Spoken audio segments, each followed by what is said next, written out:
Hi there, I'm Stephanie Owens, professional lettering artist and educational director here at The Futur, and you are watching a portfolio review that I took part of with creative director Greg Gunn to help our Futur community members land their dream clients. And if you'd like some future eyeballs on your portfolio, then head on over to our Accelerator program where we'll look at your portfolio, your capabilities deck, your website, and you'll get weekly coaching calls with me and Mr. Ben Burns. And now, the portfolio review. And we are going to be looking at Miguel's website first. So while I pull that up, Miguel, tell us about what you would love to do. Who would you love to work with? For me, I'd love to work with at some point maybe a video game design studio or Sony Santa Monica or things related to video game design. I'm in Savannah, Georgia right now, and there's a lot of cool design related things because of SCAD, that college down here. It's pretty cool. So even working for a college or something, anything to just really just explore the creative world, I'd be happy with, Cool. Awesome. Greg and I looked through this. So Greg, why don't you kick it off for us? Yeah, I think I just wanted to give some context for what we're doing for each, I guess, website and reel we're going to look at. Our goal is to help you achieve whatever goal that you're looking to achieve, right? So a lot of I would hope that all of our kind of comments and suggestions would get you closer to that goal. How you can help us is be really clear about what that goal is. Otherwise, we're just going to be saying random stuff that will be unhelpful. With that being said, Miguel, a website is usually intended for a particular audience, right? So thefutur.com, that's for you. That's for our community and our audience and fellow creatives looking to learn. Who is your website for? What is the purpose of this website? For me, for this website, I would say the purpose would be to find a remote job. First and foremost, that's probably the first thing I'm trying to explore is to enter the digital economy and see if I can find a job that allows me to be more flexible with, my work. When you say get a job, is that for a design studio or a tech firm or an agency? There's lots of different sort of places for a designer. Do you have any idea about where you fall in that range? A studio, a design studio or a firm. So it sounds like you're looking for a graphic design, or I would maybe even say a brand design position. Mm-hmm. And that could be either in-house, by in-house, I mean at some, corporate or something, or an agency or a studio. So you're kind of open to all those opportunities, but you would be graphic or brand designer working on a creative team. Yes. Okay, cool. So your website should appeal to fellow creatives and designers, maybe a creative director or an art director who needs help on their design team for a range of graphic design and brand needs. So that's the sort of lens I'm going to look at this through. You want to look at where should we go first? I think we start right here. This is the first thing people see. So Miguel is a Daytona-based graphic designer who subscribes to the belief that design should be purposeful, functional, and relevant to its original intention. Okay, so I think it's good to have an opening statement, and the goal of that should be who you are, what you do, and who you do it for, or a little bit of why. I think what I'm getting is you're a graphic designer in Daytona, and then there's some design philosophy. So I think you could probably simplify that a little bit. I'm Miguel. I'm a graphic designer with experience working on brands, identity design, and you could just be maybe a little more specific and focused with that statement. Okay. Yeah, I think the design philosophy stuff. So purposeful, functional. I like that. I think that can probably go on your about page when you're like talking a little bit more about you. But this first thing should just who you are, what you do, as specific as you can possibly be. Okay. I do have a question. You said that correct me if I'm wrong, you wanted remote work. Was that correct? Yes, trying to get more flexibility in my life, honestly, because I mean, I'm a fan of the future, and I've listened to pretty much all the podcast episodes, and like everybody's stories are so different and so unique. I'm just trying to, I guess, find my own story or create my own story and get a job, perhaps I would like working remotely. Awesome. So in that case, I don't really know if you need to even put Daytona based. I just think you could put graphic designer, because you're not looking for local work. You are expanding yourself out, and it might be a little confusing to people outside of the Daytona area. So when I'm looking at a sort of like a value proposition at the beginning of a website, I'm looking for 3 things: who you are, what you do, which we have, and why should I care?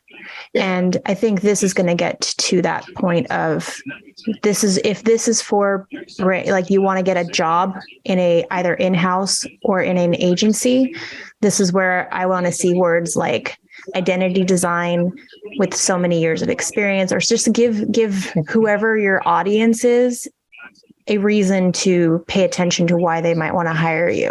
Flex a little bit. But I agree with Greg. I think the philosophy stuff, which I love as well, is better suited for the about page when people want to dig deeper into you. Mm-hmm. And this should be about like what you have to offer people on a skill level basis, especially if you are wanting to be hired. And something you could do as well, which would sort of be extra credit, is you could make a different page for each company you're trying to get hired with. So if you are trying to get hired with, let's say, a video game company, like you said, you could talk about in this, like, you have this much experience and you love video games. Video games are life. Like, making it out. So like, this is your dream job. Obviously, you're not going to do that on this page unless you are only trying to find a job in video games or at a local college. Or if you wanted to apply to local colleges, you could have a page that is very tailored to, or maybe not local colleges, but just colleges, very tailored to why you would want to work for colleges. But if you're keeping it more general for this homepage, just why should they pay attention to you? Okay. What value can you provide to their company? Yeah. Who you are, what you do, your value. Yeah. Okay. It doesn't have to be long. One sentence. No, that's all. Doesn't have to be long. Yeah. And that's what I really tried to, narrow it down, just keep it simple. But, like you guys said, I guess add a little bit more about myself in that thesis about me. Yeah, there's 2 kind of values: the value you provide and the values you have. Let's stick to the value you provide on the homepage, and then the values that you have as a designer on the about page. Okay. Awesome. Yeah. All right, let's start. Okay. So, spoiler alert, we reviewed your website a little bit together yesterday, just to kind of have like more better understanding, clear thought going into it. But I think, just sharing what you did about your career goal, that also sheds some light on things. So I think one of the first things we both thought was not quite sure what you do. Mm-hmm. So I think that the statement up top will help. And the reason we weren't quite sure is because we see some, at least from right here, we see like a logo, we see a photograph, we see a coffee, we see some old photographs, some really well-designed tins, and then another photograph. So it's very heavy on photography, like now that I'm looking at it. So I think, pruning the work to only your best work and that is relevant to like what you want to do. And then also improving the thumbnails, having like your thumbnails are, it's like YouTube thumbnails. It's the thing you care about the least, but that will like make or break whether someone actually watches or clicks through it. And the thumbnails need to be really beautiful and relate to the project. So for instance, the booklets, brochures, menus, and more. Interesting. Not quite sure why there's a photo of a woman on there. Like there's that's kind of a disconnect, you know. And if you're a graphic designer, I feel like each thumbnail should be showing us the best part of that project's design process. You know, the finished, beautiful product. So I think, improving your thumbnails, making them more clear, and then pruning the work, because I think if you want to be a graphic designer, a brand designer, identity designer, I think you can probably get rid of the professional image restoration bit, because that's not relevant. Logo design, brand strategy, wedding events, label artwork. Oh, okay. Now I remember what we talked about after that. But yeah, I think fundamentally on this homepage, that's what I was thinking, was like the thumbnails need to be improved a lot. They really need to sell what you do and show off your skill like immediately. And then prune what doesn't make sense to be there. Okay. And now that we know that you want a more corporate job, whether in-house or with an agency, and this is the portfolio that you will be sending to them, I think you could get rid of the 100 plus logos designed, $70 per logo.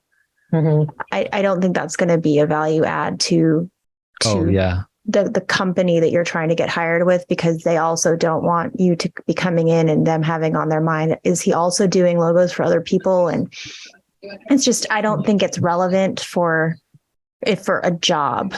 Yeah. If you had a separate website where you were doing logos for brands, that would be one thing, but let's keep this one focused. Let's dig into this one where it says branding strategy. Yeah. Go ahead, Greg. I was just going to say, we already looked at this. So if you're in the audience watching, you've got one project here, and then you've got like sort of like the build out of it in different phases. And then we go into another project here. So I would like to see these on separate pages rather than a collection, because people don't always like to scroll. And I need to click before I don't even see this cool Brooklyn Mike's pizza on your website. When I first click on, it's sort of like I have to dig to find it, and I don't want to dig to find things. And I think the same could go for all of the projects. So like there it is again, and having this image be on your homepage and click to the case study of that work. Gotcha. Okay, so kind of keep things more separate rather than in a collection kind of thing. Yeah. And we have some examples of some stuff that we wanted to show you as well. Just to kind of get your brain flowing with some, like, how could you restructure this?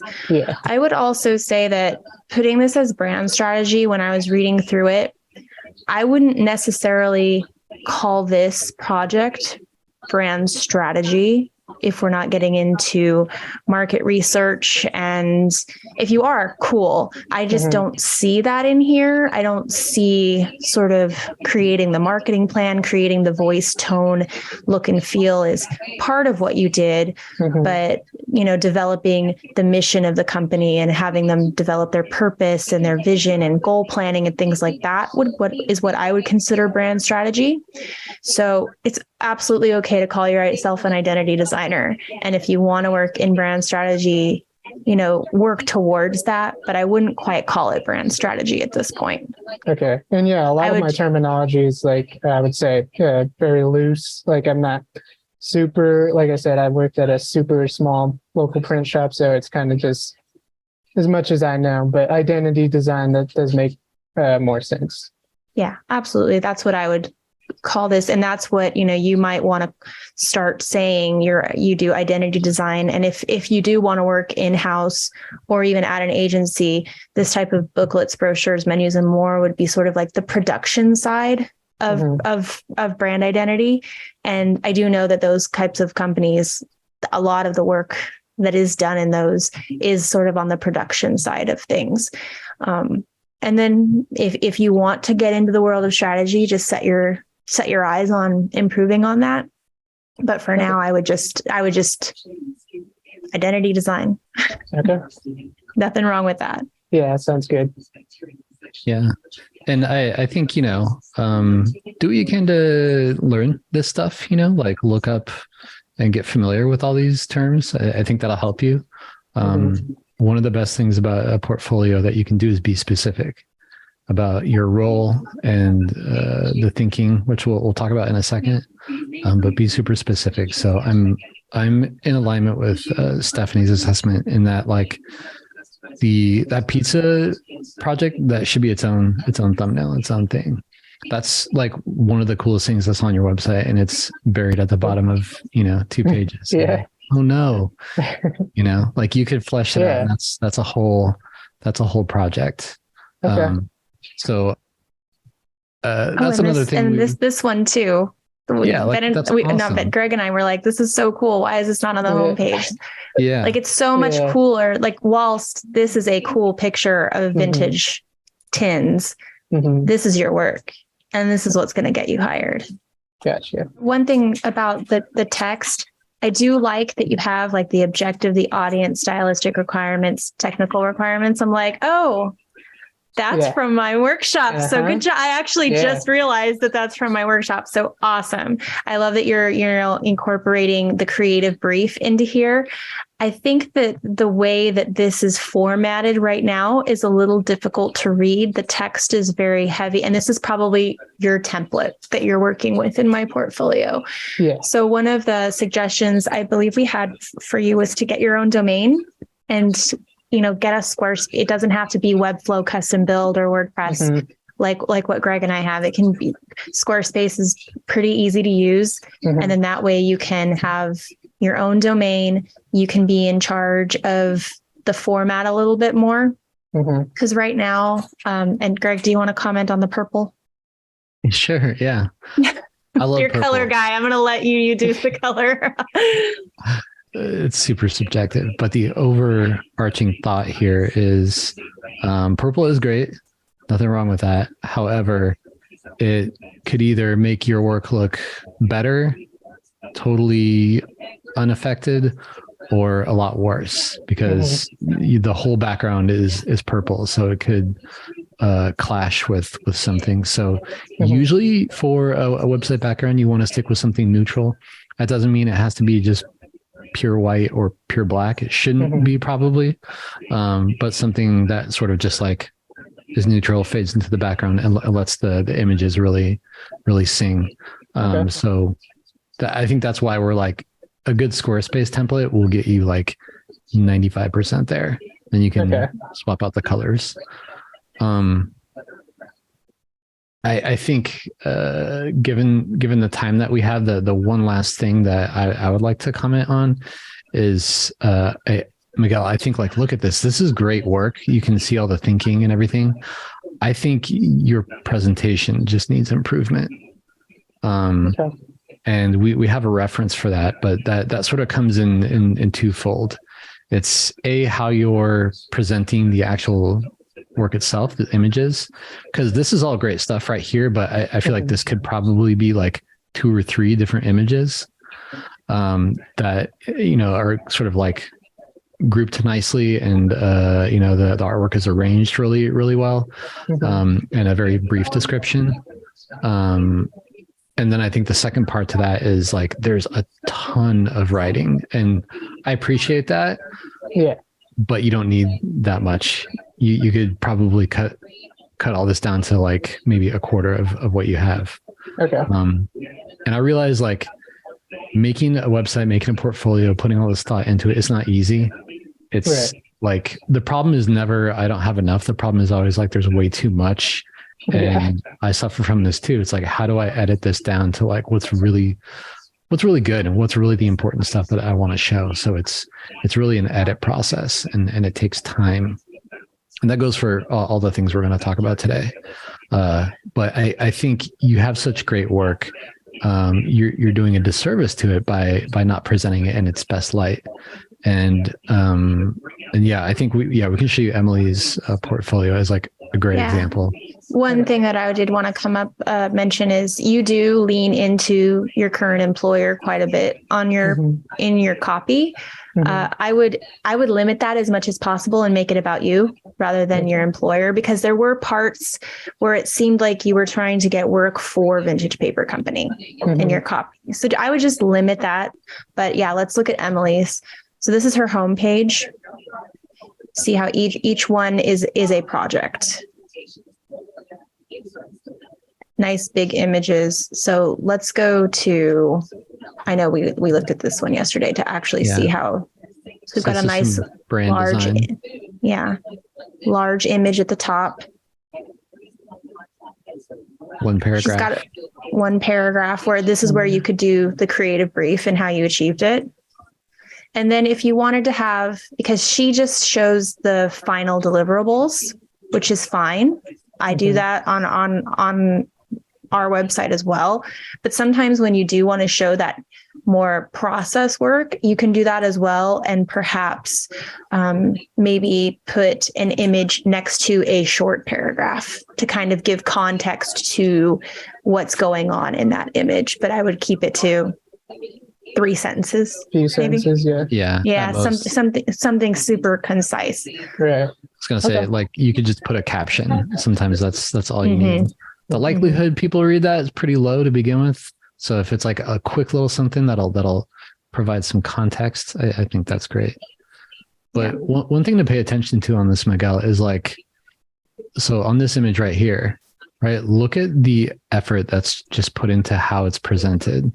Like that's a piece of artwork itself. She took her design and then plussed it and made it into this beautiful presentation. It's not just like there on the screen. It's like angled nicely. There's some lighting. It's like, so I think, I'd like to see that level of effort into how you're showing off your work, because it deserves to be shown off that way. It's really great. And if you can buy cheap mock-ups for all this. You can take your own photos. I mean, if you're a photographer, Ben Burns will say, make your own mock-ups because you're a photographer, but you're not a photographer. So Creative Market has great mock-ups. Mr. Mockup has great mock-ups. I also have gotten mock-ups from Adobe Stock. If you have an Adobe Stock account, are there any other places that you can recommend, Greg, for mock-ups? No, I think Creative Market has probably everything you need. And it's worth it because you'll spend maybe $50 on mock-ups, and then you'll have mock-ups forever for all your projects for the next 5 years, but it's a worthwhile investment. We have a collection of mock-ups, and we use a lot of times we use the same mock-ups over and over again. It's just we change it in some way, change the color of the background, change the angle of things. We get these collections of signage. Like I have a collection of signage that I got from Creative Market. We haven't even like touched the surface of everything that's in there. So it is definitely worthwhile, because if you're doing branding work, people want to see, like, a logo by itself is great, but how is that logo going to be implemented in the world?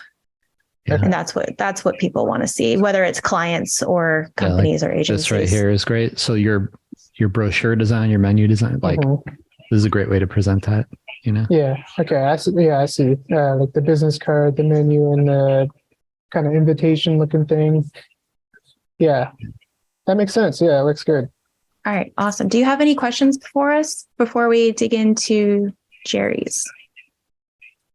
No, I think what you guys provided me was actually really helpful, and like just the presentation alone is such a big thing on its own, and all of those ideas that you guys gave me are great. I just have to realize like it does take time. That's going to take some time for sure. But it's its own project. The mock-ups help too.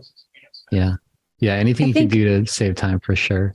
And especially since you're not, you're looking for a job, the time is of the essence. You don't need to present nearly as much as what you're presenting right now in your portfolio. I think if you take Brooklyn Mike's, you take the sports one. I'm just picking the ones that stand out to me in my brain. Tempest, Brooklyn Mike's, and this one. Mm-hmm. And you just start with those three and build out 3 beautiful projects of those 3. You can just work on the rest as you go. But I think those 3 will definitely, and they all have a certain vibe as well to your work. It has some of your own creative voice coming through. Awesome. Thank you. Totally. Do your homework, do some research, look at how other people that you aspire to sort of work with are presenting their work, and study it and make yours better. Presentation's a big thing. Yeah. Oh yeah. When we relaunched our business and burned everything down, we were sort of like, we like aspects of their portfolio. We like aspects of their portfolio. And then that way you can come up with your own secret sauce for presenting your work in a way that's effective. I guess that's kind of one question. Like, where do you even go to just find portfolios to even like study or, kind of look at? You just go, I don't even know. I mean, if you're on Instagram, start with designers that you follow on Instagram, go to their websites. Some are great at it. Some are not great at it. Yeah. Also, if you go on Dribble, you can look at designs and try to find like people, not like businesses, and then go to their websites. That's usually you want to end up on someone's website. Yeah. Behance as well. You can find people on Behance. Yeah. Or if you go to like if there's a studio or an agency or something that you want to work at, and you can find out who works there through LinkedIn, and you can go to those designers' websites and start studying how they're doing it. Yeah, because that's another fun thing for me to do. Like, since I started like trying to apply for jobs, is like reverse engineering other people's work to see like how they kind of created their own pieces, which is really cool. So it's a great way to get ideas for sure. Yeah. Cool. Well, I hope this was helpful, Miguel. I think you have great work and you got a lot to do, but I can see it, Yeah, the ideas are there. I just got to really work on the presentation. And I mean, it makes sense. It's just going to take the time and effort to do it. Yeah. Awesome. Thanks for sharing this. Appreciate it. Thank you guys. I really appreciate it. No problem.